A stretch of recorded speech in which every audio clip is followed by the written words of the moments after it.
تو میں چاہ رہا تھا کہ ایک سوال جو کمنٹ میں آیا ہے، چونکہ وہ شیخ کفایت اللہ حفظہ اللہ کے جو ہے اوپننگ کمنٹ سے متعلق تھا، تو میں وہ سوال لے لیتا ہوں۔ امام بھائی ہے ایک عالم، ان کا کہنا ہے کہ امام بخاری مجتہد تھے، یہ تو نئی بات پتہ چلی ان کو، اور ایسا مجتہد جو کسی اور مجتہد کا محتاج ہو۔ اور آگے شیخ انہوں نے لکھا ہے کہ امام بخاری رحمہم اللہ جو ہے امام شافعی کے جو ہے مقلد تھے۔ دیکھیے بھائی، یہ جو کتابوں میں بات لکھی جاتی ہے اور جو تقلیدی دنیا کہتی ہے، آپ کو کیا لگتا ہے کہ ہماری نظر اس پہ نہیں ہے؟ یقیناً ہمارے علم میں بھی یہ حوالے ہیں، یہ باتیں ہیں کہ لوگوں نے زبردستی ان کو امام شافعی رحم اللہ کا مقلد بنانے کی کوشش کی ہے، لیکن ایسا بالکل نہیں ہے۔ وہ امام شافعی رحم اللہ کے مقلد نہیں تھے۔ امام بخاری رحم اللہ، دیکھیے امام شافعی رحم اللہ جو ہے امام کے پیچھے زور سے آمین کہنے کے قائل نہیں، لیکن امام بخاری رحم اللہ اس کے قائل۔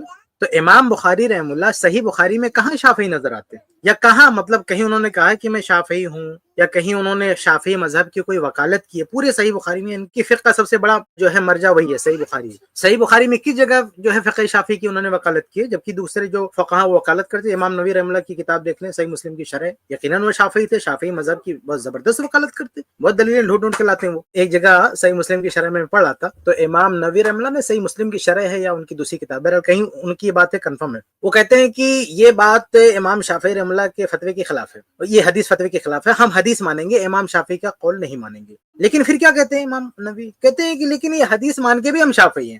کیوں؟ کیونکہ امام شافعی نے کہا کہ اذا صح الحدیث فهو مذہبی، کہ جب حدیث صحیح ہو جائے تو وہی میرا مذہب ہے۔ تو اس حدیث کی صحت کی وجہ سے امام شافعی کا ہم قول چھوڑ رہے ہیں، اور اس قول پہ جو ہم آ رہے ہیں تو یہ آنے کے بعد بھی ہم امام شافعی سے باہر نہیں ہوگے، اس کے اندر ہی ہے۔ تو یہ حقیقت میں تقلید دیکھیں یہ گل کھلاتی ہے کہ ایک آدمی اتباع کر رہا ہے، لیکن اس اتباع میں بھی وہ لنک کر رہا اس کو تقلید سے، اور یہ عصبیت ہوتی ہے ایک طرح سے، اللہ محفوظ رکھے۔ بہرحال وہ امام نووی کے سامنے تو ہم کچھ نہیں، بہت بڑے عالم تھے، لیکن شافعی تھے وہ، اور شافعی مذہب کی وکالت بھی کرتے تھے۔ یہ ان سارے اہل علم جو بھی ان کو پڑھے، ان کی کتابوں کو اچھی طرح سے واقف ہے۔ لیکن بہرحال یہ کہنے کا مطلب نہیں کہ ہم ان کی نظر میں کچھ بڑے ہیں، بالکل نہیں، ہرگز نہیں، ہم ان کے پاؤں کے دھول کے برابر بھی نہیں ہیں امام نووی رحم اللہ کے۔ لیکن امام بخاری رحم اللہ کے بارے میں اس طرح کی کوئی مثال آپ دے سکتے ہیں کہ امام بخاری رحم اللہ نے وکالت کی ہو فقہ شافعی کی یا امام شافعی کی باتوں کی وکالت کی ہو؟ ایسا کہیں بھی نہیں ہے، پورے صحیح بخاری میں کہیں بھی نہیں، بلکہ کئی جگہ فقہ شافعی کے خلاف بھی ہے۔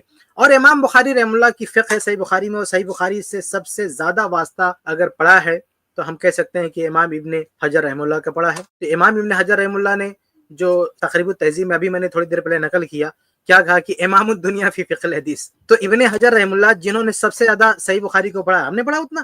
ابن حجر رحم اللہ نے جب صحیح بخاری کی شرح لکھنے شروع کی ہے تو شاید اس سے پہلے تقریباً 50 کے آس پاس شرح لکھی جا چکی تھی، یعنی بہت بڑی تعداد میں شرح لکھی، بلکہ اس سے بھی زیادہ ہوگی، یہ تو ایک اندازہ ہے۔ اتنی شرح پڑھ ڈالی ابن حجر رحم اللہ نے، ساری پڑھ ڈالی ابن حجر رحم اللہ نے۔ تو امام بخاری رحم اللہ کی اور دوسری ساری کتابیں انہوں نے پڑھ ڈالی۔ آپ فتح الباری پڑھیں نا، تو امام بخاری کی ساری کتابیں ان کو یاد تھی ابن حجر رحم اللہ کو۔ تو اتنا بڑا حافظ، اتنا بڑا امام، صحیح بخاری کی شرح کرنے والا، وہ امام بخاری کو شافعی نہیں ماننا۔ وہ تقریب التہذیب میں جب لکھتا ہے تو امام الدنیا فی فقہ الحدیث کے تحت، فقہ الحدیث میں پوری دنیا کے امام، کیسے کہہ دیا فقہ الحدیث میں پوری دنیا کے امام؟ کوئی مقلد کے بارے میں اس طرح کا اسٹیٹمنٹ کوئی دے گا کہ پوری دنیا کا امام الدنیا فی فقہ الحدیث؟ کسی مقلد کو آج تک کسی نے ٹائٹل دیا ہے؟ کیا جمتا ہے ایک مقلد کے بارے میں یہ ٹائٹل جمتا ہے کہ امام الدنیا فی فقہ الحدیث؟ تو امام بخاری کے بارے میں جو ابن حجر نے کہا کہ امام الدنیا فی فقہ الحدیث، ان کو اگر کوئی مقلد کہتا ہے تو اپنی عقل پہ ماتم کرے۔ ابن تیمیہ رحمہ اللہ نے اپنی کتابوں میں کئی جگہ، ابن تیمیہ رحمہ اللہ بھی صحیح بخاری وغیرہ کے حافظ تھے، اور صحیح بخاری امام بخاری رحمہ اللہ کی کتب پر بعد کے لوگوں میں جتنی نظر ابن تیمیہ رحمہ اللہ کی ہے، بلکہ سارے جو ائمہ پہ جو نظر ہے ابن تیمیہ رحمہ اللہ کی، وہ اور لوگوں کو نصیب نہیں ہوئی ہے۔ لیکن ابن تیمیہ رحمہ اللہ نے امام بخاری کے بارے میں صاف طور سے کہا کہ وہ مجتہد، بلکہ مجتہد مطلق تھے، ذرا سا بھی کسی کی طرف ان کا میلان نہیں تھا۔ اب پوری دنیا نے شہادت دی ہے فقہ البخاری فی تراجمہ۔ میرے بھائی، اگر وہ شافعی مذہب کی وکالت کرتے نا تو یہ بنتا ہے فقہ البخاری فی تراجم، یہ کوئی کہتا کہ امام بخاری کے تراجم پڑھے ان کی فقاہت دکھتی ہے؟ یہ جملہ تبھی صحیح ہو سکتا ہے جب امام بخاری کو آپ مجتہد مانیں۔ اگر امام بخاری کو مقلد مانیں گے تو یہ کون سا کمال ہے؟ فقہ البخاری فی تراجم یہ کون سا کمال ہے بھائی؟ اگر شافعی مسلک فتویٰ لا کے رکھے پھر حدیث لا کے نیچے رکھ دی تو یہ کون سی فقاہت ہے نا؟ یہ فقہ البخاری کہاں سے ہوگی؟ یہ تو فقہ شافعی ہو گئی نا۔ تو فقہ البخاری فی تراجمی کا، فقہ شافعی فی تراجمی نہیں کہا ہے امام بخاری رحمہ اللہ کو۔ تو بہرحال امام بخاری رحمہ اللہ مجتہد مطلق، ذرہ برابر کسی کی تقلید کرنے والے نہیں، تقلید کی دھجیاں اکھاڑنے والے۔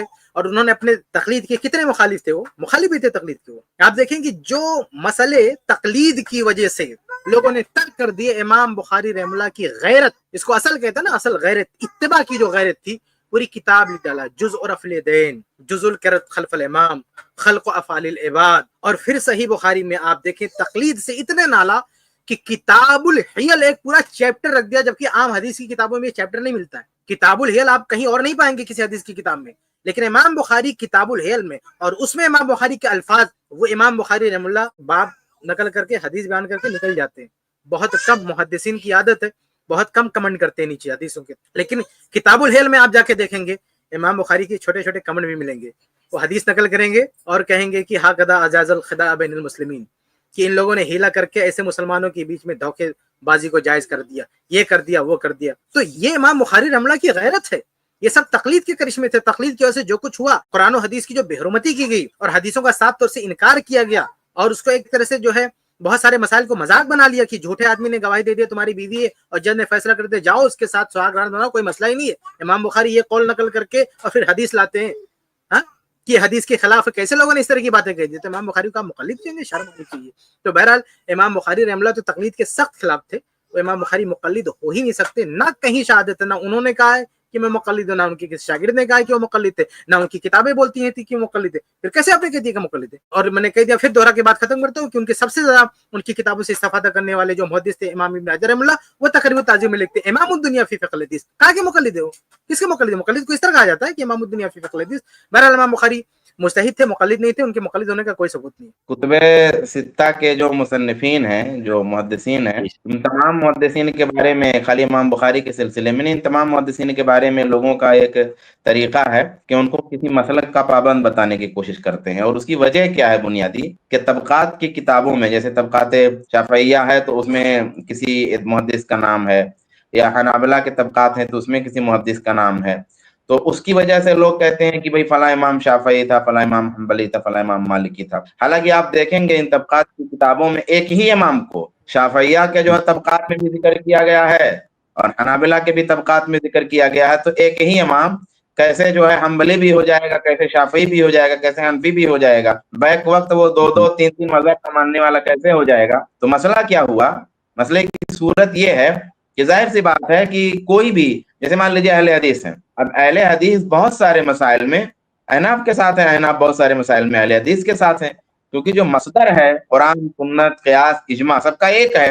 تو یہ جو ادلہ شرعیہ ہیں جب چاروں ایک ہیں تو مسائل کی ایک بہت بڑی تعداد ہوگی جس میں یکسانیت ہوگی، اور مسائل کی کچھ تعداد ہوگی جس میں اختلاف رہے گا.